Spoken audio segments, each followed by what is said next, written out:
welcome to this exploration into the source material. So, I mean, if you were writing your autobiography, how would you handle the chapter about your own funeral? Right. Well, that is a bit of a trick question, but it is actually the exact puzzle that, cracked open our modern understanding of the Bible. Because for centuries, people were just told Moses wrote the first 5 books, right? The Pentateuch. Yeah, exactly.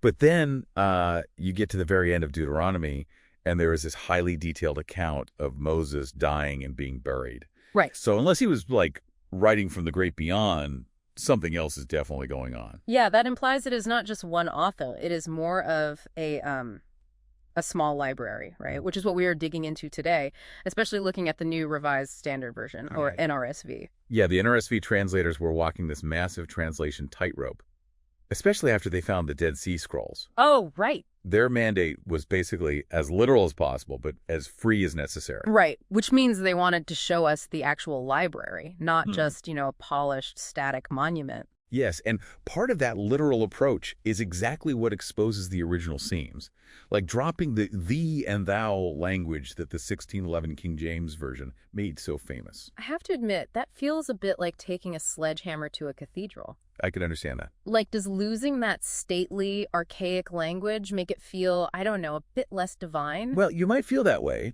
but the original Hebrew and Greek actually made no linguistic distinction between addressing a person and a deity. Wait, really? None at all? No, none. You addressed a king, a neighbor, or God with the exact same words.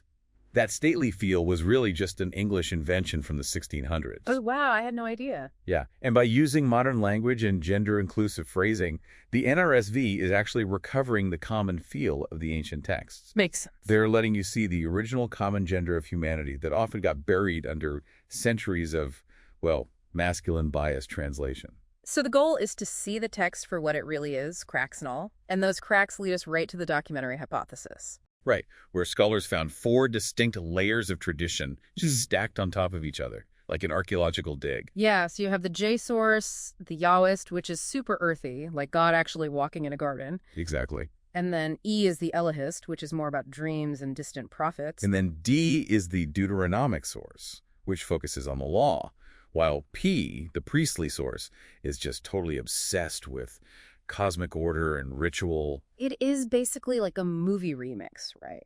Imagine 4 different directors trying to edit one single film together, which totally explains the doublets we see in Genesis. Exactly, like having the 7-day creation story in chapter 1, and then immediately in chapter 2, a totally different creation story with a different order of events. But wait, if the editors noticed that contradiction, why didn't they just pick the best director's cut and delete the other one? Because they were not trying to give you a science textbook, they were giving you a double mirror. A double mirror. Right, by keeping both, they force you to look at the how and the why of existence through 2 different lenses at once. One shows our place in the cosmos, and the other shows our relationship with the earth. And I guess that shift from how to why is basically the entire heart of Exodus. It is not just a prison break from Egypt. No, not at all. It is a journey from the city of oppression to the mountain of God. Right, because our sources point out that the Hebrew word for serve and worship is actually the same word. Exactly. When God tells Pharaoh to let the people go so they can worship, he is essentially saying they are changing masters. Freedom from to freedom to. And that transition is described through heaviness, right? Because Pharaoh's heart is hardened, but the Hebrew word there actually means heavy. Yes, he is weighed down by his own ego and tyranny. But at the end, when God's glory fills the tabernacle, that word for glory comes from the exact same root for heaviness. That is such a powerful flip. The weight of a tyrant is replaced by the weighty presence of the divine. It is the difference between being weighed down by chains and being anchored by a covenant. And it all brings us back to that double mirror concept.